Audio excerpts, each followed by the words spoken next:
Olá, tudo bem? Aqui é o Alessandro, CEO da Combo e também produtor de conteúdo no Viver de Gestão de Pessoas. Eu resolvi fazer esse vídeo porque muitas pessoas me perguntaram, Alessandro, o que vem a ser BPO de gestão de pessoas? Como assim? Como que funciona isso? E hoje eu vou explicar de uma forma bem objetiva e breve o que vem a ser BPO de gestão de pessoas. Vem comigo. Antes da gente começar, vamos entender o mercado como um todo brasileiro. Você sabia, você já parou para pensar que mais de 90% das empresas no Brasil são micro e pequenas empresas ou médias, que isso representam mais de 17 milhões de empresas ativas no país. Então, o mercado é absurdamente grande.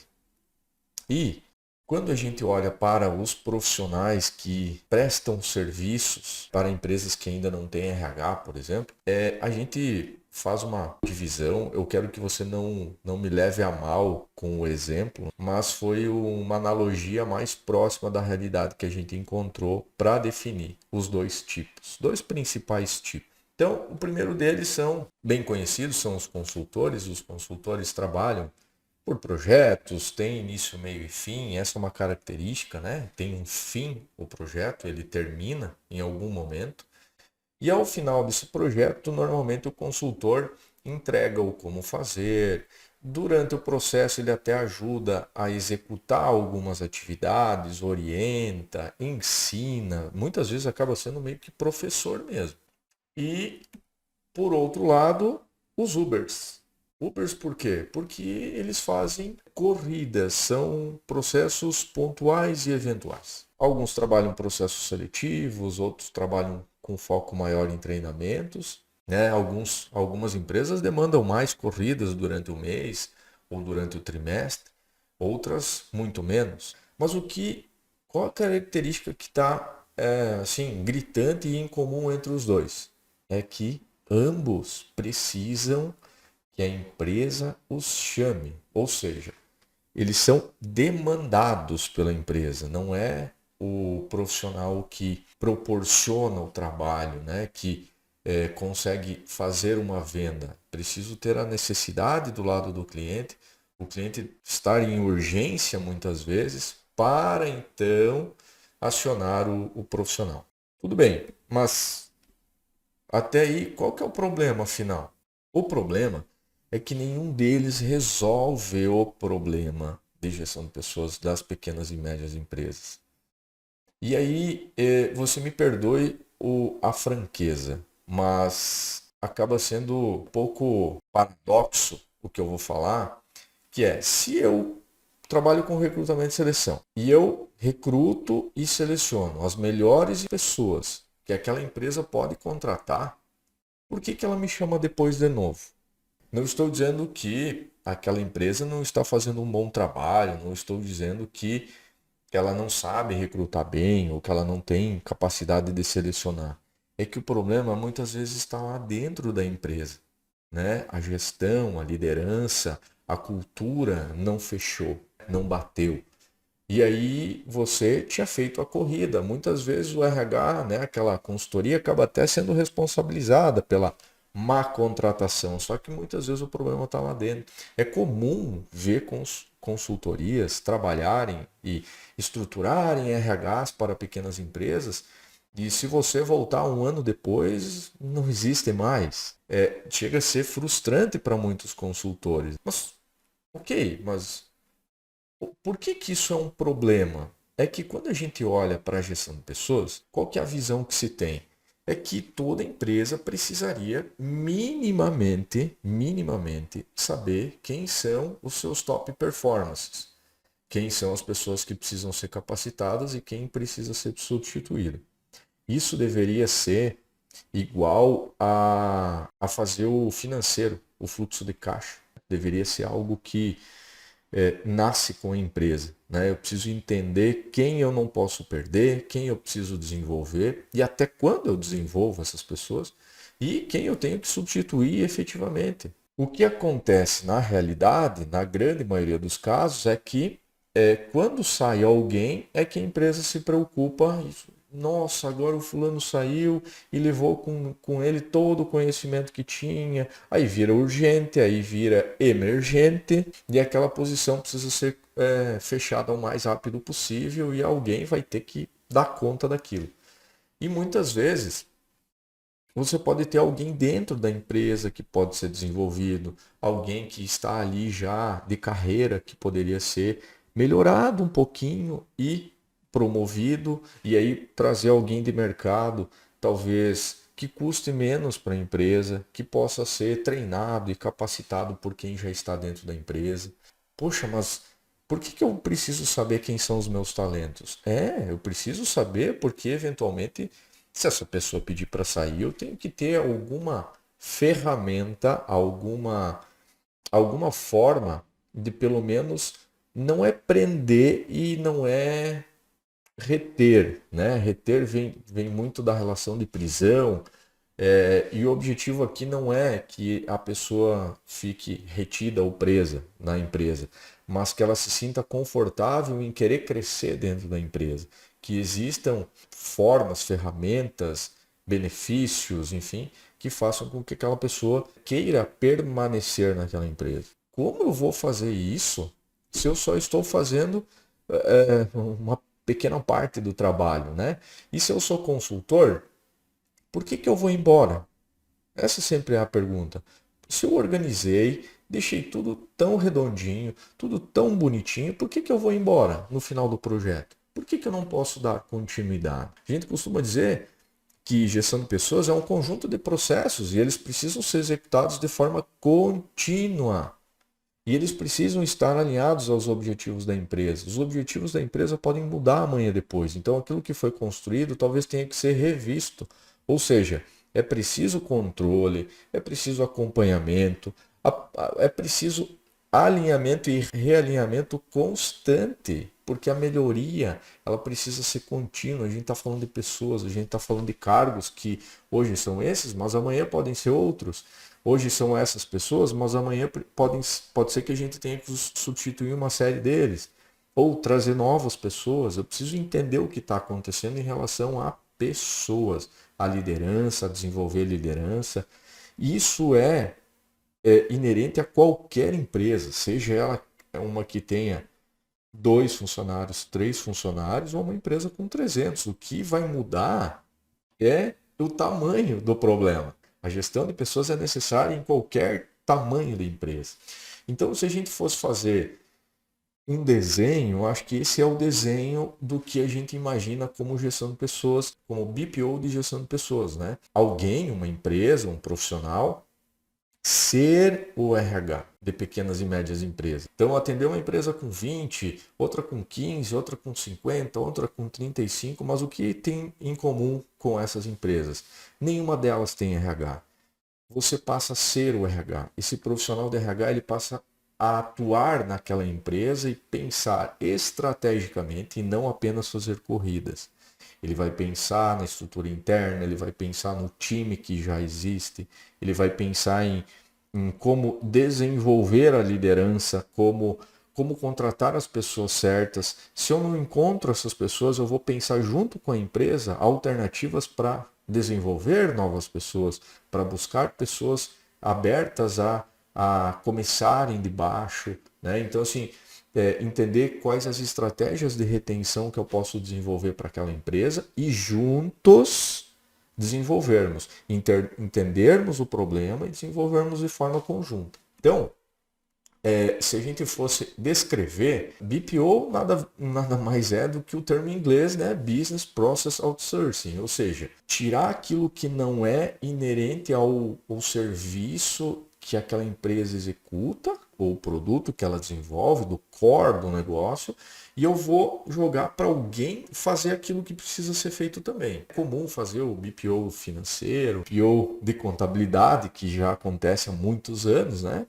Você jogar isso para um escritório de contabilidade fazer. Então,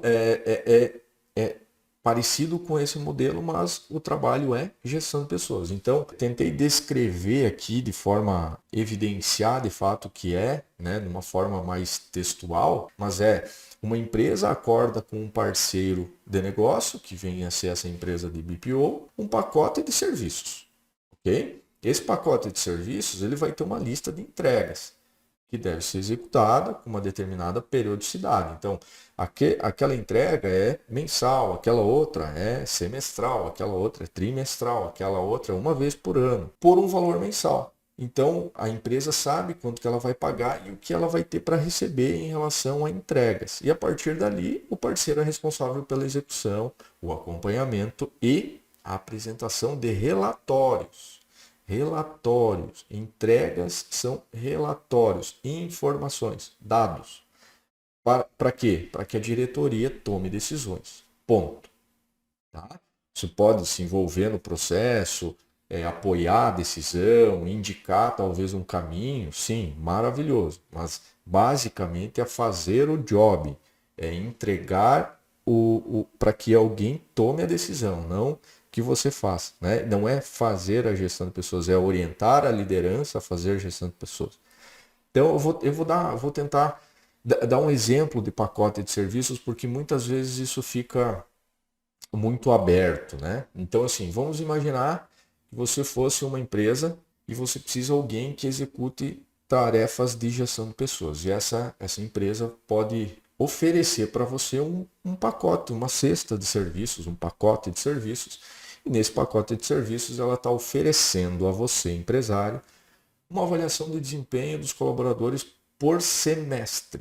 Então, a cada 6 meses eu vou tirar uma fotografia para ver como estão os meus colaboradores. Ah, quem está performando, quem não está, quem está com problema de entrega, quem está com problema de incompetências, quais são as competências, enfim, tá? Retrato. Realizar 2 processos seletivos mensais, ou seja, se a empresa tem uma rotatividade pequena, talvez tenha mês que nem vai acontecer, mas você estabelece que 2 você vai executar o processo seletivo, fazendo divulgação, fazendo triagem, buscando alternativas de testes, fazendo análise de alguns currículos, fazendo entrevistas, 2 vagas por mês. Se a empresa não usou, foi aquele mês, ok? Poxa, naquele mês ela teve 5 vagas, e agora? O que eu faço? Dentro do pacote está estabelecido 2. Você vai cobrar um valor extra. Ou então, se você tiver nos meses anteriores nunca usou, você pode ir acumulando aquele crédito, né? Então isso é uma negociação entre as partes, mas você estabelece um teto, um limite para fazer isso. E aqui vem um detalhe bem importante, tá? Quando a gente tem a perspectiva do BPO, a gente tem em mente execução do trabalho, não necessariamente a garantia de encontrar. Isso é muito importante, isso é um grande diferencial. Por quê? Muitas vezes quando o Uber lá, né, a empresa de RH, de recrutamento e seleção, ela é contratada para encontrar a pessoa, mesmo que ela não exista. Né? Às vezes a empresa quer um ninja, mas ela não quer pagar aquele ninja, ela não quer pagar tudo aquilo que aquela pessoa mereceria pelo conhecimento que ela tem, pela experiência que ela tem. E aí a empresa de recrutamento e seleção fica muitas vezes numa sinuca, né? E agora? Eu digo para a empresa que o que eles estão querendo pagar não existe essa pessoa. Como é que eu vou falar? Como é que eu vou falar para o candidato que ele tem que se sujeitar àquilo, que é só isso que eu tenho? E aí ninguém sai do lugar, só que os custos estão andando, né? A tua luz está sendo consumida, a tua internet está sendo consumida, enquanto isso você não tem uma solução. Quando a gente vai para a perspectiva de BPO, qual que é a ideia?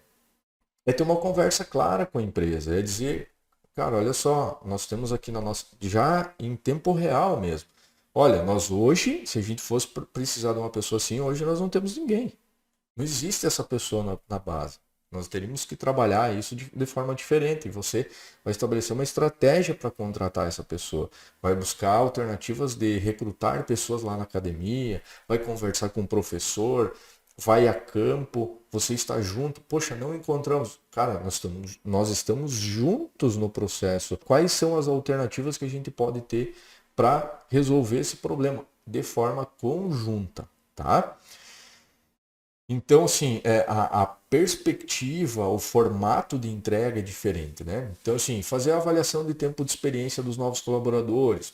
Poderia ter, fazer entrevista de desligamento de todo mundo que sair. Por quê? Porque é importante para a gestão de pessoas saber o que está motivando as pessoas a deixarem a empresa. Criar e acompanhar o comitê de líderes. Nossa, isso aqui é sensacional, que é o RH, na verdade, o papel do RH não é ser a mãezinha que conversa com todo mundo e resolve o problema de todo mundo na ponta. O RH estratégico, ele tem que ser um disseminador de práticas de gestão de pessoas. Então ele tem que capacitar a liderança para que a liderança possa de fato executar a gestão de pessoas, que é conversar com as pessoas, é acompanhar, é desenvolver, é orientar. Não é o RH. O RH vai virar um grande gargalo se ele quiser fazer isso sozinho. Ele não consegue. Então ele tem que criar evangelizadores, novos líderes, capacitar a liderança. Esse é o papel. Definir diretrizes e orientar. Definir diretrizes e orientar e fazer com que os gestores aprendam um com os outros e se entendam como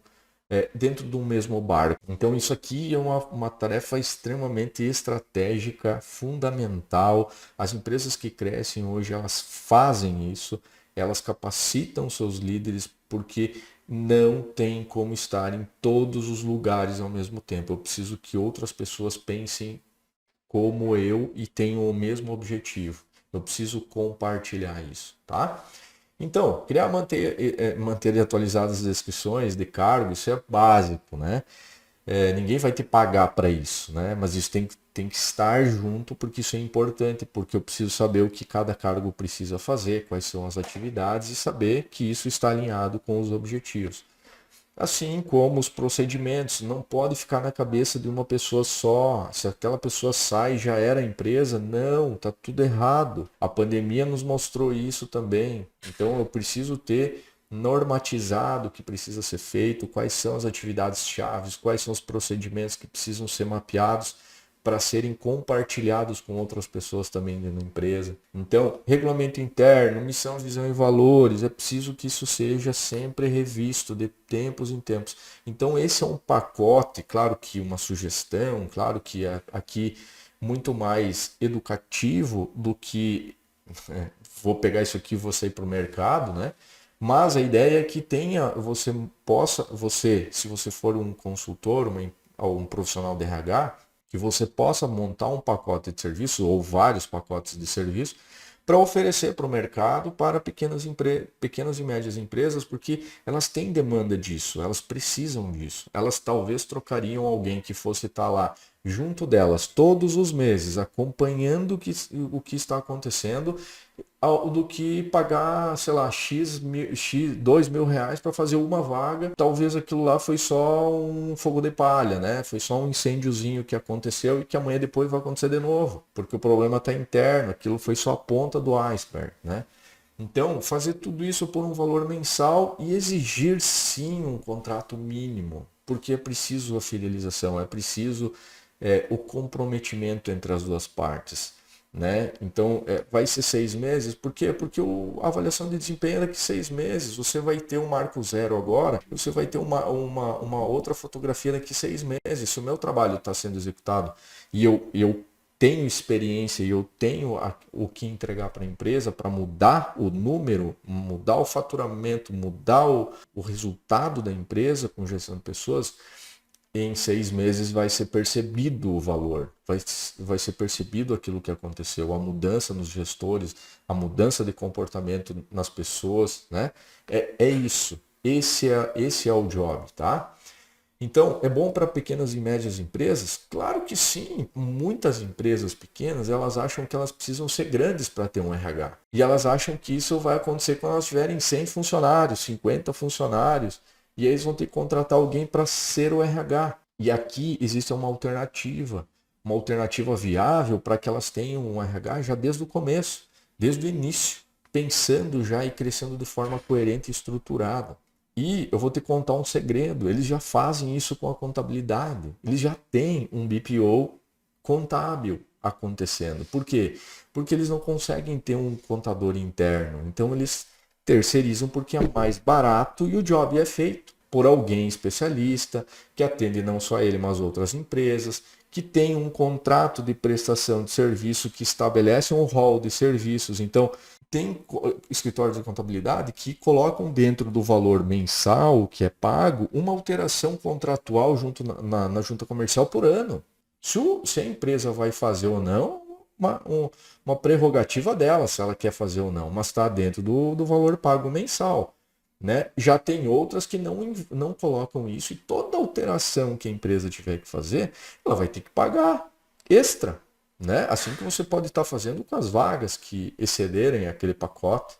Tem escritório de contabilidade que cobram para fazer certidão negativa, que cobram para fazer um contrato, que cobram qualquer coisa que for feita, é um valor extra, mas tem um valor mensal que é para fazer a escrita, para entregar DCTF, para entregar a declaração da empresa, que é para fazer o cálculo do imposto. Isso são os jobs, né? Isso são as atividades que envolvem o contrato. Então, é bom para as PME? É claro que é, porque eles passam a poder ter um RH, tá? Um RH estratégico. Bom para os profissionais? Aqui eu vou até ser mais específico, por quê? Para os profissionais há uma grande vantagem, porque é um modelo de negócio que proporciona para o profissional receita recorrente, ou seja, receber mensalmente pelo trabalho. Independentemente de ter vaga, de ter projeto ou não, se o cliente atrasou alguma coisa ou não, você tem aquela receita, você vende, e essa é a característica da receita recorrente, é vender uma vez e receber mensalmente sempre, tá? Então, é possível e totalmente viável isso. Escalabilidade, nossa, nem se fala, porque a partir do momento que você entender qual é o teu processo em relação ao BPO, o que você vai entregar para a empresa, você cria a sua própria metodologia, as suas próprias entregas e você consegue Ctrl+C, Ctrl+V, estabelecer padrões e escalar o teu negócio em relação a atender mais empresas, né? Então, assim, você não precisa crescer em relação à despesa na mesma proporção do que a tua receita. Você consegue crescer a receita muito mais do que a despesa, tá? Isso é o conceito de escalabilidade. Fidelização de clientes é transformar aqueles clientes que te chamavam eventualmente para fazer uma vaga, para fazer um treinamento, para fazer, sei lá, um projetinho específico, para serem mensalistas. Mensalistas, todo mês, todo mês. Há uma fidelização entre os dois, inclusive, né? Imagine o seguinte, ó, aquela empresa ela fechou um pacote contigo que não envolvia treinamento, mas apareceu lá uma demanda que precisa acontecer um treinamento porque na avaliação de desempenho se identificou que há um problema em uma competência que as pessoas não têm um entendimento e você pode vender, porque não uma palestra para aquele teu cliente, ele já é mensalista, você vai fazer um valor diferenciado para ele, para fazer aquela palestra, ou aquele teu cliente quer concorrer ao prêmio das melhores empresas para se trabalhar. Por que os teus clientes não podem não podem receber esse prêmio? Por que você não pode ir no palco lá e receber o prêmio por vários clientes seus? Já pensou? Então, essa é a ideia, né? Então, assim, novas possibilidades de receita, nossa, inúmeras. Às vezes o teu cliente vai ter uma demanda de um treinamento que nem ele sabe quem pode fornecer. Você pode ter esse fornecedor no teu hall de parceiros, ou você vai desenvolver o treinamento para ele, ou você vai desenvolver aquela atividade para ele, né? Então, assim, estar próximo, fidelizar o cliente proporciona novas oportunidades também. Eu espero que eu tenha conseguido dar o conceito e dar uma breve explicação. E agora eu tenho um recado final. Se você for empresário, eu vou deixar um link aqui embaixo, porque se você se interessou e gostaria de ter um RH estratégico, terceirizado, você entra em contato conosco porque nós temos clientes que já estão entregando esse tipo de trabalho. Então a gente vai indicar os nossos parceiros, os nossos clientes que já fazem esse tipo de trabalho. Se você for do RH interno de uma empresa, não tem problema, porque a Combo consegue entregar o software para vocês e formatizar vários subprocessos do RH, seja ele recrutamento e seleção, avaliação de desempenho, PDI, cargos e salários, enfim. A gente tem uma ferramenta que você, enquanto RH interno, consegue utilizar também. E se você for consultor ou um Uber de gestão de pessoas, Não me leve a mal pelo termo, tá? Não, de forma alguma é pejorativo, é que foi um exemplo que a gente encontrou aqui para fazer um comparativo com o trabalho que é executado. Claro que o seu trabalho é muito mais importante do que simplesmente fazer uma corrida, né? Mas para você eu tenho um recado diferente, porque a gente tem uma oportunidade de negócio, inclusive, para você, porque existe demanda de empresas que precisam de profissionais assim. E nós temos, além da ferramenta, a gente também compartilha contigo. Inclusive, eu vou deixar um link aqui embaixo de um e-book onde a gente fala um pouco mais sobre o que é o BPO, alguns formatos, algumas ideias de negócio, como vender, enfim. Vou deixar um link aqui, caso você se interesse em aprofundar mais, a gente fica à disposição. Tá ok? Espero que você tenha gostado, espero que você tenha pelo menos dado um start, um insight dentro da sua mente depois desse conteúdo e deixe seus comentários, sugestões, suas observações em relação a isso. Você acha que a gente é bobagem ou não, faz sentido? Enfim, deixe seus comentários, são muito bem-vindos e nos vemos no próximo vídeo.